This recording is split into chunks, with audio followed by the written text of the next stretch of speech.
Are you feeling like it's just too difficult to make big changes in your life? Now, this is usually a sign that we're actually pushing up against our comfort zone. This is not a bad thing, but it is a bit uncomfortable. Hi, I'm Marianne from One Life to Flourish, and welcome to a series for those dreaming about making the leap from their job to owning their own business. Today is episode 5, and my special guest is Sue Giacobbe. I hope I said that correctly, Sue. All right, so before we begin, we've got a little bit of housekeeping. So first of all, if you know someone who is dreaming of being a business owner, then please invite them to the broadcast. That would be great. And the easiest way for you to do this is to actually hit the arrow button down below. Now, we're also going live in a few other places, different pages and things. So if you are wanting us to be able to see your comments, please click the link up above and come over and join us on My Time TV. So thanks for all of that. All right, if a change you're wanting to make is actually giving you an uncomfortable feeling inside, this isn't necessarily a bad thing. It's our unconscious mind at work. Its job is there to help us maintain some equilibrium. And this can be physically, mentally, and emotionally. So it's not a bad thing, but we need to work through it. So if we don't work through it, then you're just going to stay stuck where you are. If you want to make some progress, then you need to gently just push out past the edge of your comfort zone and start to make some changes. So give that a little bit of a go. Don't resist. Go into a little bit of the uncomfortable feeling and see what happens. All right. Hi, Roz. It's good to see you here today. All right. I'm now going to invite Sue on, and we'll have a nice chat with her and find out what she's got to tell us. So good morning, Sue. How are you? Good morning. Good, thank you. How are you? Yeah, feeling really good, really excited to talk to you today. I'm looking forward to hearing what you've got to say. I know some of your story. I'd like to hear a little bit more, and particularly your journey from being an employee into actually having your own business. So that's really got me excited and interested. So we'll get started on that in a minute. Now, I notice we've got a few other people who've joined us since we started. So I'm just going to remind you that we are going live into My Time TV, but there's also other pages where we're going live. So if you'd like to be able to comment, and we'd love you to do that, then just follow the link up above. All right, so let's start by going through a little bit of your background. So where were you before you started your business? I've had many different roles in my life, Marianne. In the last, I guess, roles was predominantly in education, and I was in the areas of marketing and communication, and also community development, fundraising, student enrollment. So ran teams in that area, which for me, the exciting thing about that was connecting with people and nurturing relationships and building community. So they kind of, the things that light me up were coming together for me in those roles. Yeah. Yeah, I found it really interesting that you're sort of involved in education, because, of course, that's my background as well. So it's quite an exciting space to be in, but it can also be very challenging as well. So it's, you know, and I think sometimes it's hard to feel like it's a good thing to actually hop out of that space as well because of what you're doing. So, yeah. So why? Oh, yeah, sorry, keep going. I was going to say, and prior to that, you know, I was in different areas like real estate, ran a restaurant. So there's, you know, was in multi-level marketing for a period of time. So there's so many different things. But when I look back, everything was connected to people. Yeah, exactly. That's sort of the common thread through the whole experience, isn't it? Yes. So So why did you actually then decide to go from your career into having your own business? What was kind of the driver for that? Yeah, and it didn't ever start as I want my own business. It started as I want to do something that helps other women on their journey of growth and expansion. And if you go back to my story was one where I married very young and was in a relationship, in a marriage that became quite abusive and kept me small. I kind of developed ways of staying safe, and which kept me very limited. My voice shrunk, my light went dim, and then you lose, you forget who you are, and you just stay on kind of trying to stay in that safety mode. So it wasn't until I came out of that and started to get help for myself, because for me it was all about how do I remember who I am? How do I grow again? And that led me on my path and my journey of discovering, and I get goosebumps when I say it, because it led me on a path of discovering that it's possible to shine brightly. I just didn't know how to do it anymore. And then how do I do this for other people?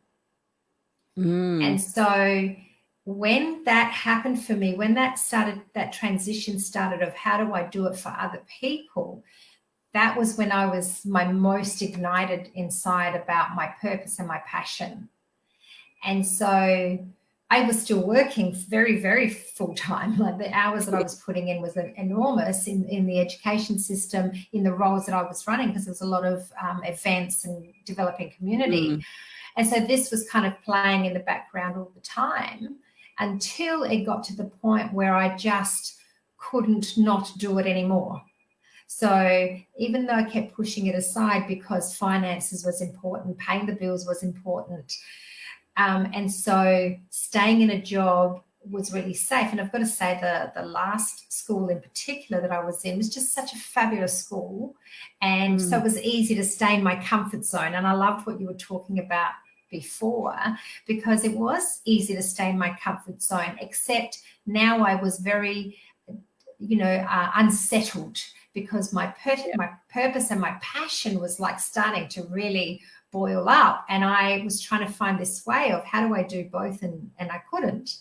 And so there was this tug of war, if you like, and this strong desire that I just can't not do this, to the point that I remember one time my husband said to me, well, you're in a really good job. It's not that it's a bad job. You're working with good people. What if you just let go of that other dream and stayed where you are? And it was like a knife went through my heart. I was like, at that moment, I knew that was not going to be possible for me. Yeah, and I think that's kind of this common thread that's come through most of the people I've talked to on the show, is the impact of passion really driving you forward. And I think that's so important. If you don't have the passion, then it's going to be so hard to actually get your business going, because it's not an easy thing, is it? No. At one point it felt more like a burden. It was like, I have to do this. I just have to do this. I don't know how. And I was totally freaked out about how. Yes. Oh, yes. I know all about that one. Definitely. You just, it's something you got to do, and you go, how's it all going to happen? Definitely. All right. So maybe at this point, perhaps if you tell us a little bit about what your business is, how you help people, all that kind of thing. Yeah.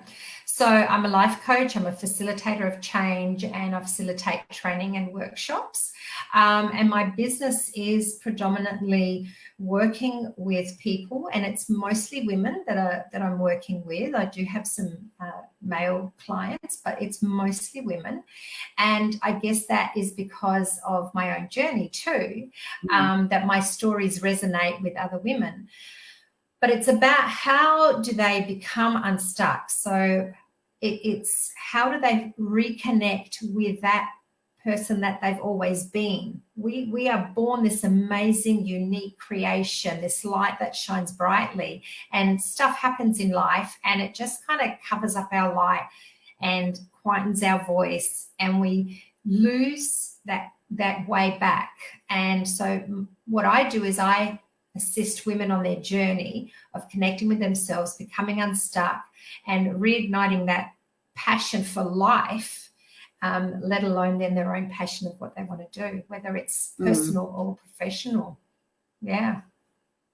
Yeah, it's very, very exciting when you can help people actually make those kinds of changes. Definitely. I mean, that's sort of we're not in quite the same space because we've got different stories, but just that way that you can actually lead people into discovering a new way to do things and open up their possibilities is pretty amazing. Yeah. And then what also formed for me was, because I was in education sector for about 15 years, and I noticed that there was a lot of professional development for management principals, upper kind of level, a lot of the teaching staff, but there wasn't for the administration staff. If you were a non-teaching staff, there wasn't really much available, and it wasn't really thought out what PD would we provide for the non-teaching staff. And that became a real bugbear for me, because I'm very passionate about personal development and people having that opportunity no matter what role they're in, and journeying with an organization of the growth and the changes. And so coming out of that, I have partnered up with a gentleman, and we've created programs for organizations for their non-teaching staff or their admin staff. So that's, for me, I feel really excited to be in that space too, because of people's growth. Oh, exactly. And you're right. Particularly the teachers get lots of different options for, upskilling, growth, that kind of thing. Even lots of support.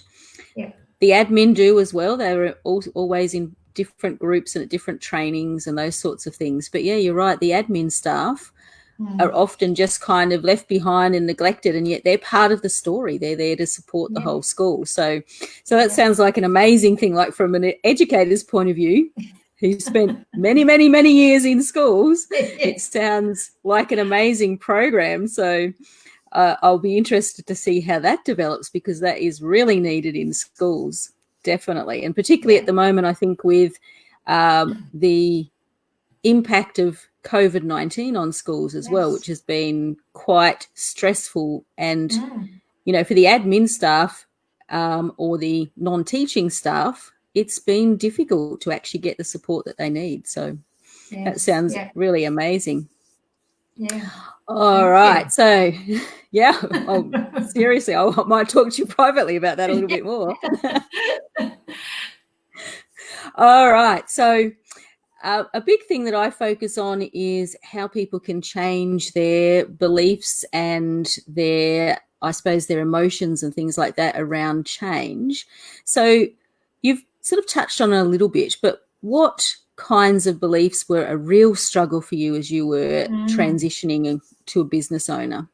Yeah, and thank you for raising that, because beliefs is a big part that limits us or holds us back without even realizing. Sometimes we have beliefs we didn't even realize they were there, and they just sabotage us and keep us small. And part of my model, my therapeutic model, or the model that I've worked with my clients, beliefs is a big part of that. So and I think too, because I realized how many things were holding me back, and there were things like I'm not good enough.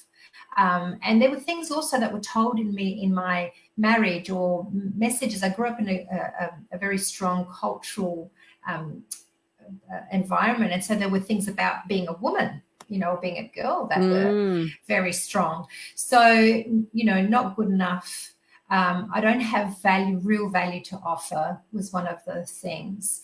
I just felt like I had to keep proving myself. And even when I was in leadership positions in my roles in education or other areas, I always felt like, that imposter syndrome thing, that somebody was going to find out that actually I'm not that great. And I just had to keep justifying my position. It's exhausting. And so I remember the first time when I wanted to begin the business, and then the issue of, but how can I charge people? Because I used to do this, organically without charging people. Just that was my natural state. That's how it's a natural thing for me to work with people and help. I ask questions and just help to grow them. But the minute I thought I've got to add a fee to this now, there's an investment that they've got to make, it just freaked me out. I'm like, but what if I don't give them value? What if what I've got is not good enough? So they really held me back for quite a while before I could work through what, where is this story and how can I change the thinking around it and build proof to show that actually I am good enough. I know what I'm talking about, and I have got results for people before in the past. But yeah, that was really, it took some work for me. Yeah, and I can definitely relate to that, having had the similar kinds of limiting beliefs to get rid of as well. And it's amazing how much you don't realize that they're, in the background, really controlling where your life's going until you're actually aware of what's happening. And then once you start to release them, then it creates not only growth, but quite a lot of scary stuff can come up as well. Yeah. So, yeah. And I was very fortunate that I had some amazing people around me, people who believed in me, so mentored me, but also some really good coaches that helped me navigate what I already knew about me, but I didn't know how to find my way back, if that makes sense, and how to release some of those limiting thoughts that actually weren't true, Yeah, exactly. I mean, we kind of often create a story for ourselves that is nothing like the reality. And it's amazing how powerful that actually is. And releasing it is equally as powerful, I think. Yeah. So, and one of my other ones was safety. I didn't feel safe. And then I worked out that it wasn't just that I didn't trust others, but I actually didn't trust myself to keep myself safe. So if I couldn't trust myself, then how was I ever going to stay safe? And I had to keep staying small, because staying small and invisible was safe. Yeah, that's a really interesting one, sort of around that, safety in being small, safety in being invisible, and then there's the fear in actually stepping out and becoming visible. And I think that's one thing that has held me up, but also the people that I work with, that's one of their big things, because I'm sort of about building their confidence and that sort of thing. So it's really interesting how that can kind of operate. And when you're operating from, I'm small and I need to stay hidden, then it's really hard to actually get a business going, because you actually have to be visible. People have to be able to find you. Otherwise you don't have a business. And the interesting thing is that how I performed when it was about other people. So selling people's homes, it was not a problem. I could put myself out there to sell somebody else's home. To raise funds, I had no problem. I believed in the reason why I was raising funds, and running campaigns. I had no problem. But the minute I stepped into, this is about me and showcasing me and what I can do, it was like I'd never done it in my life before. Yes, exactly. I mean, it is a totally different thing. And this is probably a good thing for people to be aware of if they're thinking about starting their own business. When it's about you and your business is essentially about what you're doing for other people, that if you can't be visible, if you're going to, try and keep safe, then you're not going to have the success that you want. So that's one belief that you really, really need to get rid of as a business owner, I think. Would you agree? Absolutely, because that was the thing that was keeping me from becoming visible or putting myself out there, or writing a Facebook post. I would like write it and then reread it and reread it and reread it and then freak out when I press send, because it was like, oh my gosh, what do people think? And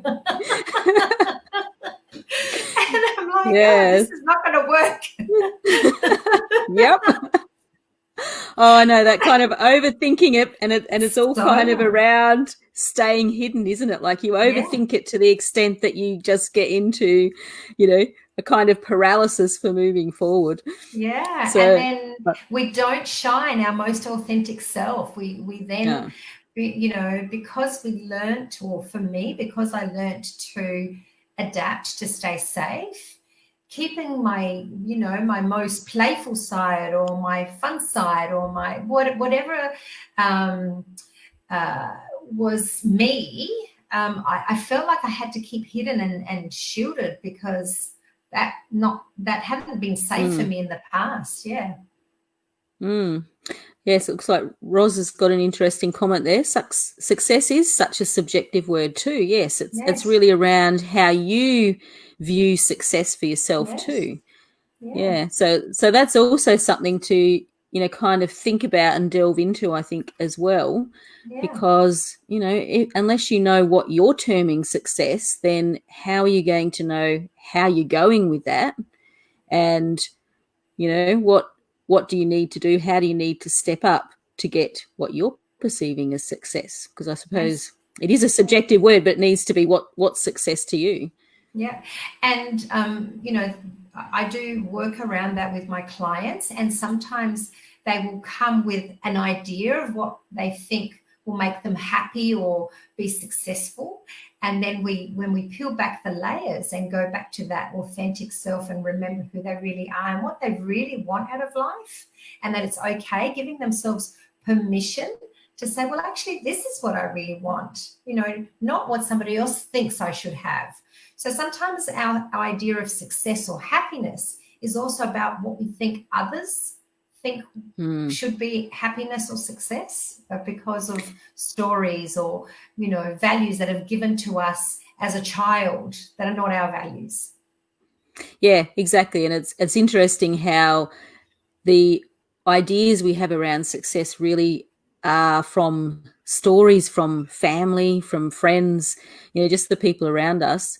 And sometimes it can also be, messages from partners and people like that around what your success should look like. So you're kind of living someone else's success rather than your own.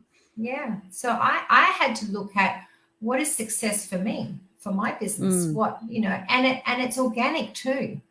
Success was being able to post something on Facebook without freaking out. That was success for me. Yes. Each step, and we don't celebrate the moments. We don't stop to kind of go, oh, wow, I actually achieved that, however small it is. We're always, so many of us are always looking at where, it's like when I get there, but where is there? And on our path to when I get there, we miss all the little milestones or the big milestones along the path, and we don't celebrate them. And they're successes. Yeah, that's true. That is another part of success. And I think it's also sort of around the idea of happiness. So many people have the idea that happiness can only happen when I've got this or that's happened in my life or whatever. Whereas happiness is something that should be internal to us at the moment. And I suppose success should be in that way as well. So what have I done this week that is a success, and how can I celebrate that is, maybe a better way to actually think about it and actually focus on it. Yeah. And, knowing what your values are, what are important to you, specifically you, because even as a business owner, how you incorporate your values into what you do, how you do it, how you present yourself. So one of some of my highest values are around joy and having fun and being playful. But in the past, when I would go there, it wasn't safe. And so I learned, Mm. I lost living some of those values. And now I look at, well, how can I bring some of those into, my business, even who I really am and my own values. Yeah, I think that's a really important point that I haven't actually talked with anyone else about, but value is such an important part because that's really the driver for what you're doing. So if you're not actually putting your values as number one, then you can kind of get lost in stuff. I've found I've sort of had a little bit of a confrontation with that, so to speak, this week, where I've had to really go back and go, well, what are my values, and what am I doing to make sure that I'm staying true to them? And it can be easy to get off track if you're not really Yes. aware of them. Yes. Looks Yeah. like Roz's definitely understanding about the little goals on Facebook. Yes. Yes. So, absolutely. Each little step. There's so Yes. many of us that, this is a whole There. new way of kind of becoming vulnerable, because it's about being vulnerable and putting It ourselves out is. there. Yeah. Yeah, it is. It is very much like that because of the way that, Facebook is so worldwide and all encompassing. We often think of it as being, if I put myself out there, then everybody's going to see it. Whereas the reality is that when we put ourselves out there, the people who need to see it will see it. It's not going to be Correct. every single person. Yeah. It's very true. Yeah. Yeah. And Exactly. it's go on, sorry. I was just going to say that was what I had to arrive at before I actually started to do any kind of live videos, because I avoided them like the plague. I just refused to do them. And I mean, I actually had to go through a process to get past that, but it was also the understanding that, it didn't matter if I made a mistake, because people will understand that. But to start with, there's not going to be a lot of people seeing my mistakes anyway. It's just going to be people who know me and will support me anyway. Yeah, so yeah. I had a similar, issue, Marianne. So I totally hear where you're coming from, and I couldn't do live videos. So I did all my videos were recorded, and then I did some work around getting very comfortable or being able to go past that barrier and that belief that was holding me back. So in my true style, my first live video wasn't even a small one. It was interviewing. Do you know Steve Aitchison, the author of The Belief Principle? Well, that was my first book live. I'm reading right now. All right, okay. So I'm like,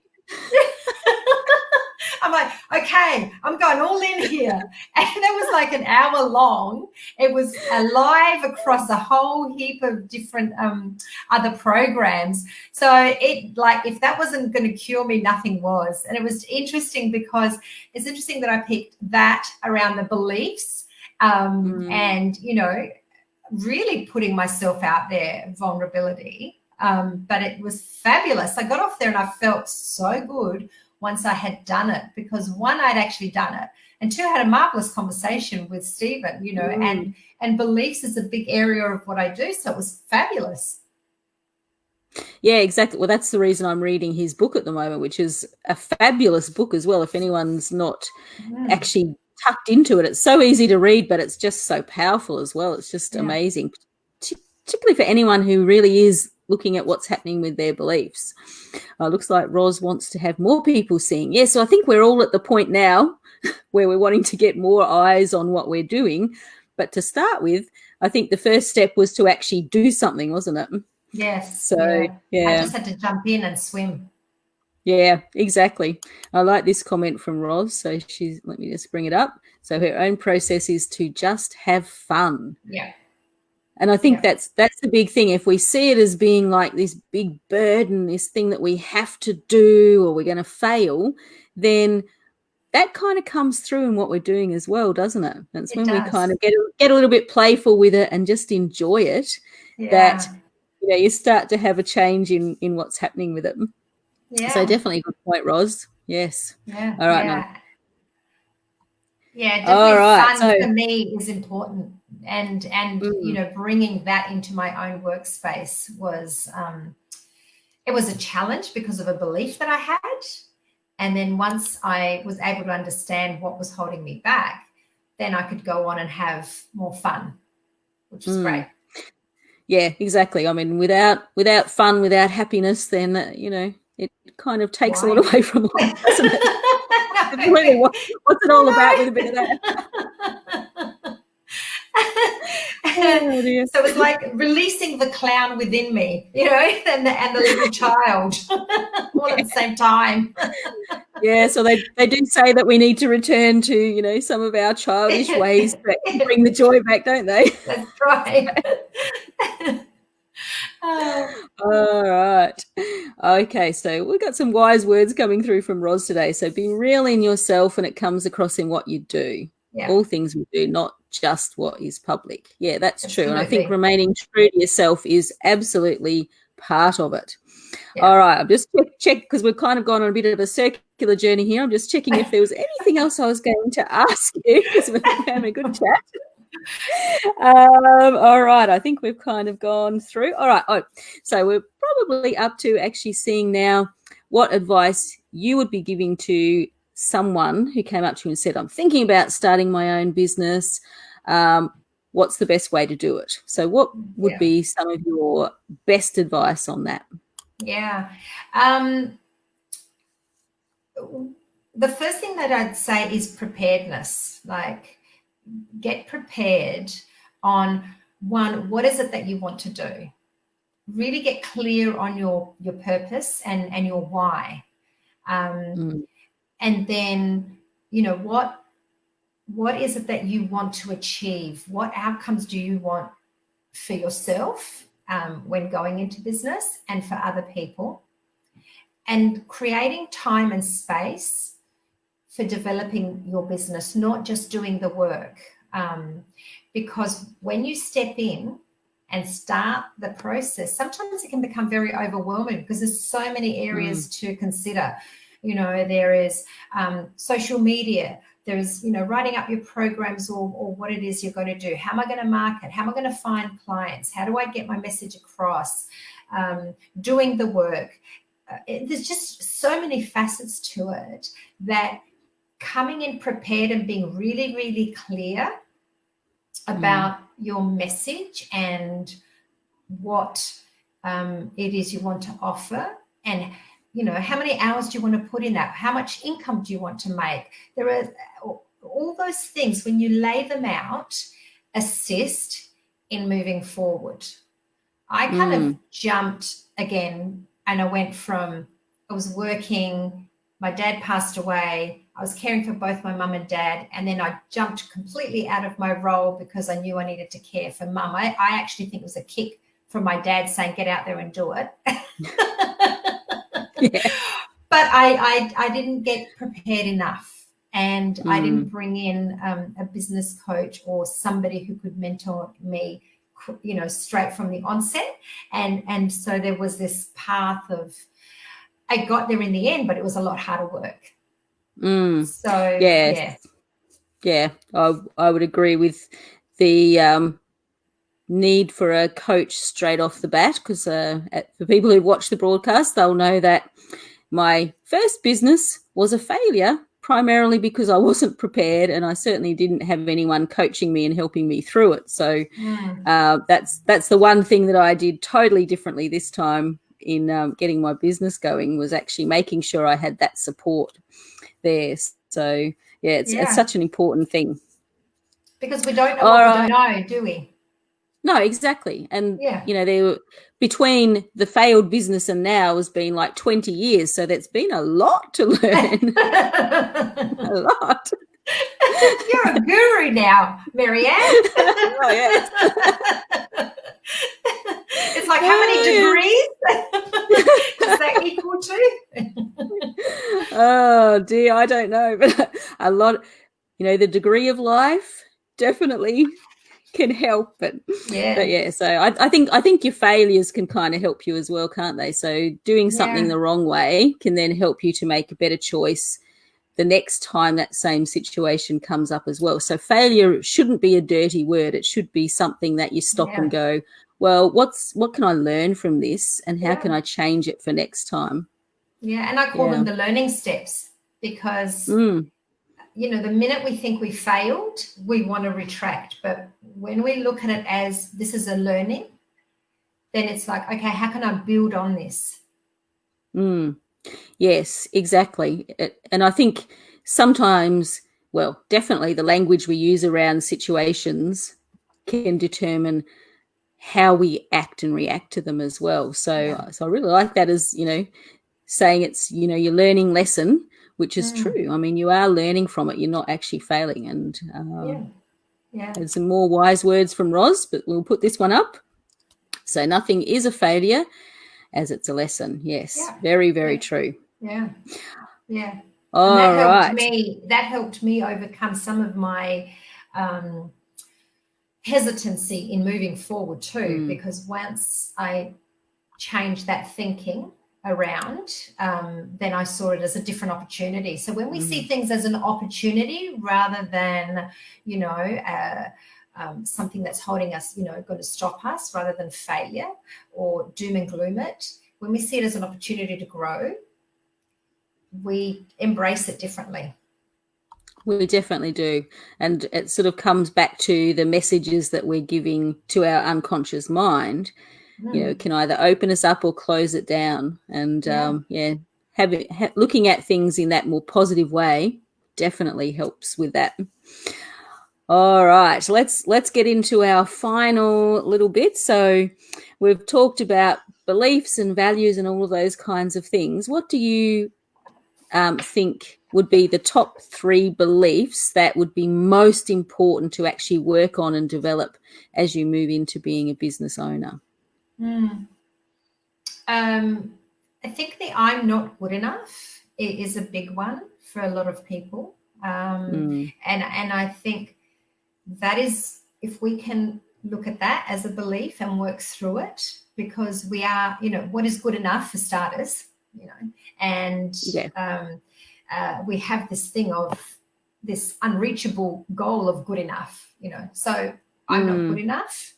And looking at that, worthiness, stuff around worthiness, I have no value, I'm not of worth, is the other one, because when we don't feel we have value, we don't know how to treat ourselves, we don't know how to teach other people to treat us, and that holds us back in helping others on their journey, because we don't think we've got anything, you know, valuable to offer. So those 2 for me were, you know, big ones. And the other thing we do is we compare ourselves wrongly to other people who are at a different part of the journey than us. But what we forget is that we all start at the same point.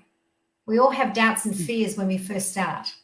But we see people when they're more, you know, practiced and mastered, and we compare ourselves to that. So that whole thing of comparison and that idea of I have to be perfect. So perfectionism was one of my things. You know, I have to be perfect before I start. Well, first of all, what is perfect? And who is perfect? Yeah, exactly. And it's amazing how much that one holds so many people up, where they just can't get past the it has to be perfect, instead of, you know, what's happening here is what's meant to happen. This is where it's at. Yeah, it's an interesting one. Yes, definitely. So they're the 3, I guess, that were biggies for me, and that I see biggies for clients. Yeah, I think so. That same kind of thing that I'm finding with clients as well. All right, so before we finish, people will hopefully have noticed that across the bottom of the screen, we've been having a little reminder that if you would like to talk to Sue about how she can actually help you with your transformation, she is offering a free 30-minute consultation, and you just need to PM her and have a little bit of a chat, work out when she can talk to you. I think, would you want to say anything more about that, Sue? Yeah, just pop onto my Facebook page and private message me, and happy to chat about whatever is coming up for you, any questions you have, and see, you know, how we align as well, because I think people need to feel comfortable with who they're speaking with. So my thing is very much around relationship. So definitely. And keep an eye on my Facebook page, because there will be a free webinar that I'll be putting out soon, which kind of covers a lot of the stuff that we talked about. Yeah, so sounds very exciting just from the conversation that we've had. I'll definitely be looking out for it. I think I'd like to go along to it as well. So, well, thank you very much for joining me today. It has been great to chat with you. And as I knew, we were going to get into lots of different ideas and things. So hopefully people watching have found some great valuable things. Yes, thank you, Ros, for joining us, and I'm glad you enjoyed it. So we just thank everyone for that. I'm just going to pop you off the screen now. So thank you very much. And thank you, everyone just, no, it's not a problem. So everyone just remember that you know how you can connect with Sue, and I'd encourage you to do that. Yeah. Now my tongue doesn't want to work. I would encourage you to do that. Yeah. All right. So bye. Bye. All right, so that was a great chat that we've just had with Sue, something really enjoyable, lots of really wise words, and you'll find that she is indeed a great person to work with. So check out her offer of a consultation. She's a very wise woman. I've had conversations with her where there's lots of wisdom that comes through. So definitely do that. And also, if you would like to have a chat with me or check out a little bit more about me, you can go over to One Life to Flourish. I think I've also put up in the comments a link to my booking page if you'd like to book in a discovery call with me. So I particularly help people with things around confidence, so feeling like they're happy and confident to step out of their safety zone, out of their comfort zone, and do something new and amazing. So definitely love to have a chat with you if that's interesting you as well. So the final words for today are to remember that feeling a little bit uncomfortable is not a bad thing. It actually means that you're making progress in change. So keep going. Don't stop. Change takes some work, but it's worth it as you start to evolve and make some difference in your life. So please join me next Saturday morning when I will be speaking to yet another amazing business owner. Bye.